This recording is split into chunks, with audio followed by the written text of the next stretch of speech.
Hello my lovely soul family, आपके लिए एक और रीडिंग लेके आई हूँ जिसका आज का टॉपिक रहेगा आपके परिवार के लोगों का बर्ताव व्यवहार क्या कभी ठीक होगा?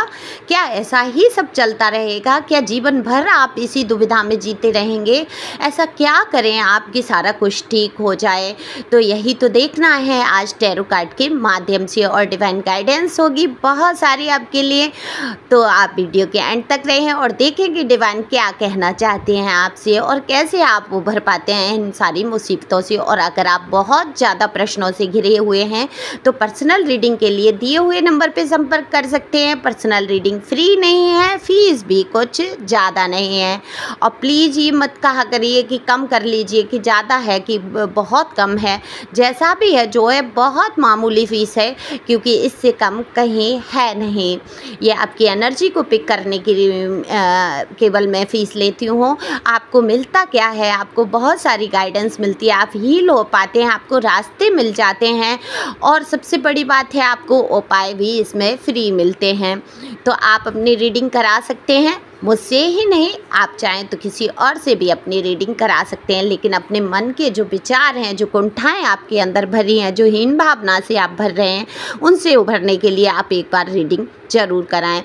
तो फिर मैं कार्ड जैसे मैंने बोला शफल कर लिए हैं। आप पहली बार आए हैं मेरे चैनल पे, सब्सक्राइब करके अपनी एनर्जी सेंड करिए। कमेंट्स करके बताना ज़रूर कि ये किसकी एनर्जी है, किसको अच्छी लगी ये रीडिंग। और लाइक तो बनता ही बनता है और शेयर अगर आप करते हैं तो पता है क्या है कि दूसरों के काम आ पाता है, वो लोग भी हील हो पाते हैं और ये आपका सबसे बड़ा पुण्य हो जाता है। आप बहुत से लोग, कुछ लोग कमेंट्स कर देते हैं मैडम इसमें क्या पुण्य है, भूखों को भोजन खिलाने में पुण्य है। बिल्कुल भूखों को भोजन खिलाने में पुण्य है। वैसे ही मन की शांति जो है भूख से कम नहीं होती है। जो बेचैनियाँ होती हैं वो एक भूख के ही जैसी होती हैं, परमात्मा से मिलने की भूख। तो आप जैसे ही वीडियो शेयर करते हैं और किसी को मिलता है तो उसकी आत्मा में परम शांति आती है। तो हुई ना आपकी तरफ से एक पुण्य का काम। तो मैं ये कहूँगी आप शेयर करिए। और इंट्रो बहुत लंबा हो जाएगा इसलिए मैं जल्दी जल्दी रीडिंग करूँगी। और मैंने कार्ड शफल कर लिए हैं। देखो आपके जीवन की अगर मैं बात करूँ, आपके जीवन में आप सोचते हैं कि आपको किसी ने समझा ही नहीं। यहाँ पर आपकी एनर्जी की बात हो रही है, आपके मन में जो विचार चलते हैं कि आपको किसी ने समझा ही नहीं। आपने दिल खोल के रख दिया, आपने जितना हो सका, जितना बन सका लोगों के साथ किया है, घर परिवार के, बचपन से लेके आज तक की मैं बात करूंगी, आपको समझने की कोशिश नहीं की गई। देखो सबसे बड़ी बात ये होती है कि आपको कोई समझे ना समझे, परमपिता परमेश्वर अगर आपको समझ लेते हैं, जान लेते हैं, तो ये सबसे बड़ी बात होती है। लेकिन आपके मन में क्या रहा? हमेशा दुखी रहे उन लोगों के पीछे जिन्होंने आपकी कभी वैल्यू नहीं की, क्योंकि आप भागते रहे संसार में इन सभी की तरफ। लेकिन अब जाकर कहीं ना कहीं आप में चेतना की जागृति हुई है और चेतना आई है और बहुत कुछ जाना है आपने किसी ना किसी माध्यम से। तो ये डिवाइन की ही मर्जी थी, ये यूनिवर्स की मर्जी थी, ये अल्लाह की मर्जी थी, जीसस की मर्जी थी, भाई गुरु की मर्जी थी कि आप ये जान सकें कि ये सब हो क्यों रहा है आपके जीवन में। काफ़ी कठिनाइयों से गुजारा है आपने वक्त। देखो यहाँ कार्ड बिल्कुल बता देते हैं आपके जीवन के कष्टों को। 5 ऑफ पेंटिकल जो निकल के आ जाता है, जो कि अक्सर ही रीडिंग में आता है, मेरे ख्याल से रोज़ ही निकल के आता है, वो बेहद कष्टों को दर्शाता है। तो बिल्कुल आप गुजर रहे हैं बेहद कष्टों से, आप समझ नहीं पाते ऐसा क्या करें फैमिली के साथ जो फैमिली आपको समझे। लेकिन आप ये क्यों नहीं सोचते? देखो आप सोचते हैं आप इस पर चल हैं, आप आध्यात्मिक हैं, आप आध्यात्म की तरफ जा रहे हैं। तो जब आप अध्यात्म की तरफ पूरी तौर से मुड़ जाएंगे, उसी दिन आप समझिए जब आपके हृदय की बेचैनियाँ कम होने लगे, जब आप पे ये सारी चीज़ों का प्रभाव कम बढ़ने लगे, आप दूसरों की बातों का बुरा मानना कम कर दें, तब कम क्या बिल्कुल ही आप निर्विकार भाव से हो जाएंगे जिस दिन आप सच में आध्यात्मिक हो जाएंगे। क्योंकि आध्यात्मिक होना कहना नहीं होता है, माला को लेके बैठ के नाम जपना ही आध्यात्मिकता नहीं होती है, तिलक लगा लेने से आध्यात्मिकता नहीं होती है, बहुत सारी बातें आध्यात्मिक कर लेने से, किसी टॉपिक पे चर्चा कर लेने से आध्यात्मिकता नहीं होती है। देखो ये सारी शुरुआती दौर की चीज़ें हैं, तो इनसे आपको बिल्कुल भी परेशान नहीं होना है यहाँ पर कि अध्यात्म क्या है, कैसे है, इस बात पे तो चर्चा ही नहीं है, लेकिन आप समझिए आप हैं आध्यात्मिक, और जो लोग आध्यात्मिक होते हैं उनके जीवन में कठिनाइयाँ आना स्वाभाविक हो जाती हैं, क्योंकि ईश्वर कहते हैं उनसे प्यार हमेशा की तरह ईश्वर ये चाहते हैं आप उनको हमेशा ध्यान में रखें। और जब आप ध्यान में रखेंगे, देखो इतनी पब्लिक, करोड़ों की, हजारों की पब्लिक है, अब आप जब ईश्वर का नाम भी जप नहीं करेंगे, अपने ही दुख में लगे रहेंगे। नाम जप का मतलब है हे ईश्वर, हे भगवान, हे प्रभु मेरी मदद करिए, मेरी रक्षा करिए, मेरे साथ हमेशा रहिए। ऐसी प्रार्थनाएं जब आप करते हैं तो बिल्कुल प्रभु आपकी तरफ देखते हैं और ईश्वर आपके ही अंदर कहीं ना कहीं बसे हैं। तो ईश्वर करवा रहे हैं इन लोगों से आपके साथ अगर बुरा बर्ताव, तो आप प्रणाम करिए इनसे, और आपने अपने आप को खुशकिस्मत समझिए कि आपके जीवन में ये इतने बुरे लोग आए हैं आपके पारिवारिक रूप में, आपके अपने बन के, जो कि आपको कष्ट पहुंचा रहे हैं। नहीं तो आप तो इतना मोह से जकड़ जाते कि आप तो ईश्वर की तरफ ध्यान ही नहीं देते। कहते हैं ना कि दुख में सब सुमिरन करें और दुख सुख में करें ना कोई, और जो सुख में सुमिरन करे तो दुख काहे को होई। तो जब हम बहुत ज़्यादा सुख में आ जाते हैं, जीवन के हर संघर्षों से बाहर आ जाते हैं, तो क्या होता है, हम ईश्वर को कहीं ना कहीं भूलने लगते हैं। तो यही तो नहीं करना है। आपका जो लाइफ पर्पज है, आप आए हैं जिस मार्ग पे आपको जाना है, आगे बढ़ना है, मनुष्य जीवन में कहती हूँ इतनी कठिनाइयों से मिला होता है, तो आप कितने ही न पुण्य कर्मों के साथ इस मनुष्य जीवन को लेकर उत्पन्न हुए हैं, लेकिन आप सोच किसके लिए रहे हैं, वही घर परिवार चूल्हा चक्की। इसके अलावा आपको कुछ समझ नहीं आता। आप उनकी बातों का बुरा मानते हैं जो शायद आपको कहीं ऊंचाई तक ले जाना चाहते हैं। तो नमन करिए ऐसे लोगों को। देखो अब मैं आपको एक छोटी सी कहानी सुनाती हूँ जिससे कि आपको समझ आ सके कि मैं कह क्या रही हूँ। आप कहेंगे ये सब इतना दुख पहुँचाते हैं, मुझे उल्टा सीधा कहते हैं, बोलते हैं, क्या मैं इनकी गालियाँ सुनती रहूँ या सुनता रहूँ? मेल फीमेल दोनों के लिए, यानी कि स्त्री पुरुष आप जो भी देख रहे हैं अपने हिसाब से इस रीडिंग को ले सकते हैं। क्या मैं बर्दाश्त करती रहूं इन लोगों का व्यवहार? देखो यहाँ पर आपको कोई मार पीट नहीं रहा है, केवल शब्द अपशब्द बोले जा रहे हैं। तो आप समझने की कोशिश करिए कि क्यों बोल रहे हैं ये आपको अपशब्द। ये अपना कर्मा बना रहे हैं, अपने कर्मों को काट रहे हैं, आपके पिछले कर्मों को काट रहे हैं, और सबसे बड़ी बात है आपको जोड़ कहाँ रहे हैं, आपको जोड़ रहे हैं ईश्वर से। तो कितने ही लोग परेशानियों में क्या होता है ईश्वर की शरण में जाते हैं, और कितने ही लोग क्या करते हैं, ईश्वर के ही खिलाफत कर देते हैं, ईश्वर को ही गालियाँ देने लगते हैं कि कोई भगवान कुछ नहीं होता। लेकिन सोचने वाली ये बात है, जिस क्षण जिस टाइम आप अपने आप को ईश्वर पे समर्पित कर देते हैं, आपकी चेतना जागृत हो जाती है और आप मूक दर्शक होकर ये सोचते हैं क्या मेरी आत्मा को कोई गाली दे सकता है, क्या मेरे शरीर से कह सकते हैं ये कुछ भी, क्या इनसे मेरी आत्मा का कोई संबंध है?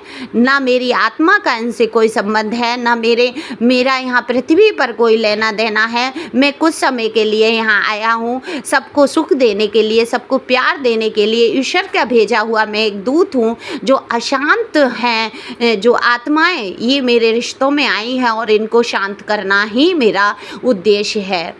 तो जब आप ही शांत नहीं हो पाएंगे तो आपका उद्देश्य कैसे शांत होगा? तो आप दूरी बनाइए मन से, सोच से और विचारों से। इनके शब्दों का आपके ऊपर बिल्कुल भी प्रभाव नहीं पड़ेगा। आप नाम जप करिए। जब कोई आपको गालियां देता है तो क्या करता है, आप जो सांसारिक रूप से नाम रखा गया है उसको गालियां दे रहे हैं, सांसारिक रूप से जो शरीर है उसको गालियां दे रहे हैं। क्या आपकी आत्मा को किसी ने देखा है जिसमें बसे हैं परमात्मा? तो कहीं ना कहीं आपको कहते हैं कि कीचड़ में ही कमल खिलता है। तो आप कीचड़ में रहकर एक कमल की तरह निर्मल स्वच्छ, देखो कीचड़ कभी पत्ती पे ठहरता है क्या कमल की? कितने कीचड़ में कमल होता है और कितनी खूबसूरती से खिला होता है, एक छींटा तक उस पर नहीं आता है। इसी प्रकार से आपको उनकी गाली गलौच अपशब्दों को नहीं सुनना है, नहीं ध्यान देना है, अपनी मस्ती में रहना है, अपनी मस्ती में मगन हो जाना है। इन लोगों की बातों पर बिल्कुल भी गौर करने की ज़रूरत नहीं, क्योंकि ये कर रहे हैं कहीं ना कहीं आपके लिए अच्छाई। और आप सोचेंगे गालियों में क्या है अच्छाई, मार पिटाई में क्या है अच्छाई? जहाँ तक हो आप मूव ऑन करिए। अगर बहुत टॉक्सिक रिलेशन है, मारपीट की नौबत है, आपको शारीरिक कष्ट पहुँचाया जा रहा है, तो बिल्कुल आप उठ के खड़े हो जाइए और वहाँ से आप मूव ऑन कर सकते हैं, बढ़ सकते हैं, लेकिन माफ़ करते हुए, इनके प्रति बिना रोष के, क्योंकि आपको ये कहीं ना कहीं बढ़ावा, कहीं ना कहीं जीवन में कुछ अच्छाई आपके आने वाली है, तब आपके साथ ऐसा कर रहे हैं। मैं कहानी की बात कर रही थी, तो एक बार ऐसा हुआ कि स्वर्ग की लाइन में सारे लोग लगे थे। जब अपना अपना जीवन त्याग कर, शरीर त्याग कर जब पहुंची आत्माएं, तो उस लाइन में एक टैक्सी ड्राइवर भी था जो बहुत रेशमी कपड़े पहने था और बहुत ही स्टाइलिश चश्मा लगा के मस्त मूड में खड़ा था। वहाँ कुछ लोग ऐसे पादरी टाइप से, जैसे प्रवचन करते हैं, वैश्य होते हैं, वो लोग भी थे। तो जब उस टैक्सी ड्राइवर को सभी लोग बड़ी घृणा से देख रहे थे, कह रहे थे ये कैसे स्वर्ग में आ गया, ये तो बड़ा, ये कहते हैं ना, आवारा टाइप का दिख रहा है, और ये स्वर्ग की लाइन में कैसे खड़ा है। लेकिन जैसे ही टैक्सी ड्राइवर का नंबर आया, स्वर्गदूतों ने उसको बुलाया, हंसे मुस्कुराए, उसके कर्मों का लेखा जोखा देखा, तो उसको पता है रेशमी वस्त्र दिए, 2 एंजल्स मिले उसको, परियां मिली उसको उसकी सेवा के लिए, और कहा जाकर आप भ्रमण करें, स्वर्ग का आनंद उठाएं। आप सब पूछने लगे, जो उसकी लाइन में वैश्य खड़े थे, जो प्रवचन करते थे, जो लोगों से बात ऐसी करते थे, सब ने पूछा कि ऐसा क्या हुआ कि हमें स्वर्ग में ऐसा क्या है कि इसको इतने सुख सुविधाएं मिल रहे हैं। जब उनकी बारी आई तो उनको एक साधारण सा वस्त्र दिया गया और एक झाड़ू थमा दी गई और कहा स्वर्ग के गलियारों को साफ करो। तो उन्होंने कहा ऐसा हमने क्या किया, हमने तो पूरे जीवन उपदेश दिए हैं, हमने तो पूरी ज़िंदगी भगवान के बारे में चर्चा की है, फिर हमारा ऐसा क्या। तो उन्होंने कहा ये टैक्सी ड्राइवर जब टैक्सी चलाता था, इसको ये नहीं पूछता था सवारी को कहाँ जाना है, कहाँ उतरना है, किसी के जीवन में ये दखल नहीं देता था, इससे कौन क्या कह रहा है कोई फ़र्क नहीं पड़ता था इसको, और ये मस्त होकर अपनी टैक्सी चला के अपने कर्तव्यों का निर्वाह कर रहा था। और जब ये टैक्सी चलाता था इस प्रकार से कि लोग कहते थे हे भगवान मुझे बचाओ, हे भगवान मुझे बचाओ, हे प्रभु रक्षा करना। मन मन में जितनी देर टैक्सी चलती थी लोग प्रभु का ध्यान करते थे। लेकिन जब आप प्रवचन करते थे, जब आप कुछ ऐसी बातें करते थे, तब क्या होता था, लोग सो जाते थे, लोगों को गहरी नींद आ जाती थी। आप नाम जप कर रहे थे लेकिन आपकी वजह से कोई आगे नहीं बढ़ रहा था और आप भी उनको बढ़ाने में लगे थे, अपने बारे में कहाँ सोच रहे थे। लेकिन आपको उस पुण्य कर्म की वजह से आपको स्वर्ग मिला है, आप स्वर्ग की सेवा करिए। तो यही तो है, जब ईश्वर का ध्यान हमें हर वक्त रहेगा और हम मस्त होके आगे बढ़ते चले जाएंगे, हमें फ़र्क नहीं पड़ेगा कि कौन क्या कह रहा है, कैसे कर रहा है। और बुरा बर्ताव ही तो हमें आगे बढ़ाता है। तो बुरे लोगों को नमन करते हुए आगे बढ़ना है कि इनकी वजह से आज हम ईश्वर की तरफ झुके हैं, इनकी वजह से हमारे जीवन में उन्नति हो रही है, इनकी वजह से आज हम इतने हिम्मती बन पाए हैं। तो ये देखो कहीं ना कहीं थैंक्सफुल हो जाते हैं ये बुरे लोग। अब होता क्या है, हम अपने मन में इनको बहुत अपना मान लेते हैं, उनकी हर बात हमें बुरी लगने लगती है, छोटी सी छोटी बात, और हम इनको उल्टा सीधा कहने की कोशिश करते हैं या इनका भी बुरा हो जाए ऐसा हम सोचते हैं। तो आई होप आप समझ गए होंगे आपको करना क्या है। आपको निर्विकार होकर, अगर आप आध्यात्मिक हैं तो आध्यात्मिक मार्ग पे बढ़ना है। बोलना नहीं है कि हम आध्यात्मिक हैं, हमें दिखाना नहीं है कि हम आध्यात्मिक हैं, बस हमें अपनी लगन ईश्वर से जोड़नी है। हम एक आत्मा है, एक मजबूत आत्मा, जिस पे कि अग्नि का प्रभाव नहीं पड़ता, जिस पे पानी का प्रभाव नहीं पड़ता, जिस पे किसी चीज़ का प्रभाव नहीं पड़ता, उस पे 4 गालियों का प्रभाव क्या पड़ सकता है। क्या 4 गालियाँ कुछ आपको चुभ जाएंगी, लग जाएंगी, आपको सुनना ही नहीं है, ध्यान देना ही नहीं है।